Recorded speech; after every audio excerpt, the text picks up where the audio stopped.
Good morning. How'd you do last night?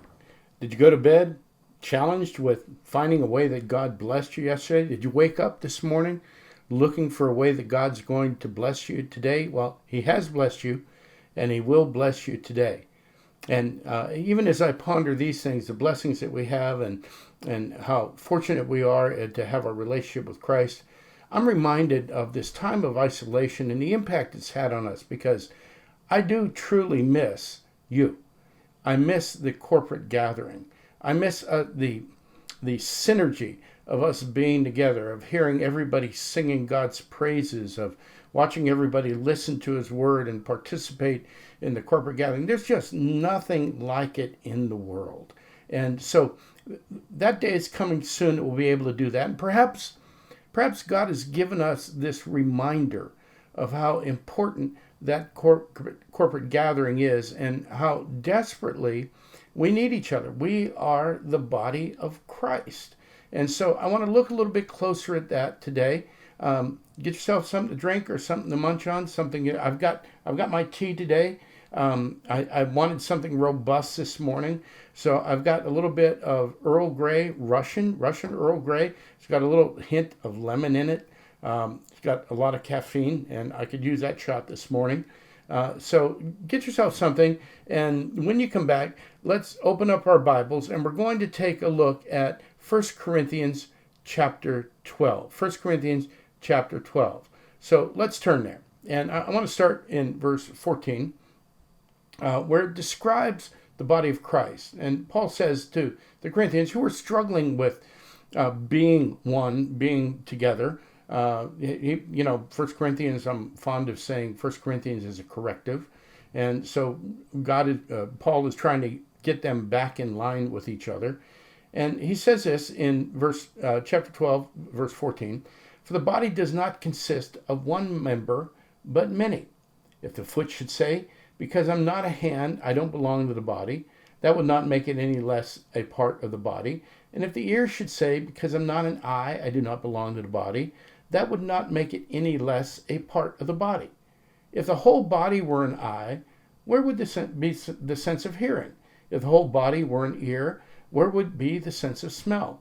But as it is, God arranged the members of the body, each one of them as He chose. If all were a single member, where would the body be?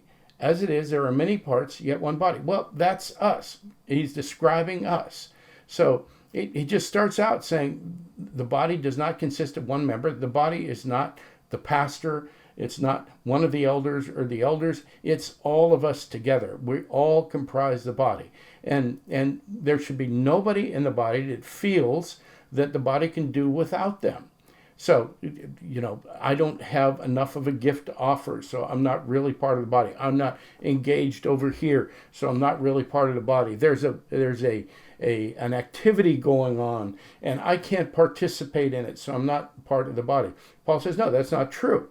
That whether or not you feel like you are part of the body, you are, and it doesn't make you any less a part of the body if you feel like you're less.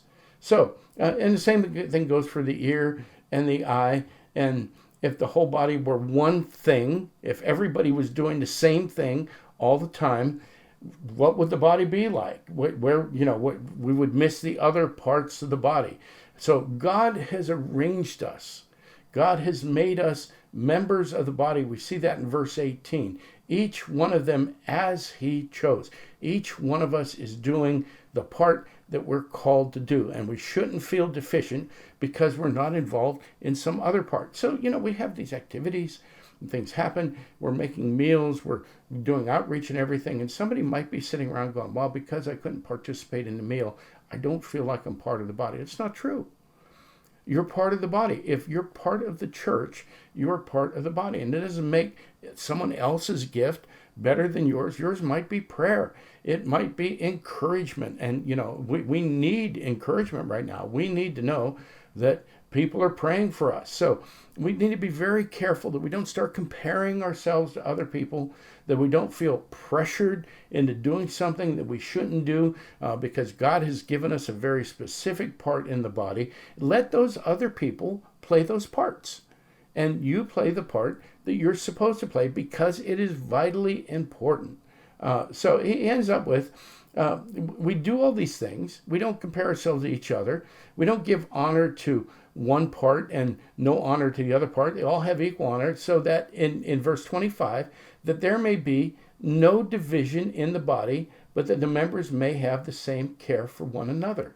If one member suffers, all suffer together. If one member is honored, all rejoice together. So Paul gives us this incredible picture of the body and the vital part that every member of the body plays. And he's given you a vital part to play in the body. So whatever that part is, relish it, cherish it, celebrate it, and do it. We can't all be doing the same thing, otherwise we never get anywhere. You are a special gift to the body of Christ. May you be encouraged by that today. And as you look around for the ways that God is blessing you today, may he also give you the vision for what part you play in the body. It's more important now than ever before as we spend this time apart and come to the realization how desperately we need each other. We look forward to with great anticipation and great joy for the day that we can be reunited in the sanctuary, praising God, lifting up our thanks to him for the fact that he's made us a body. You're important. You're vital. I love you. I miss you. Lord bless you today.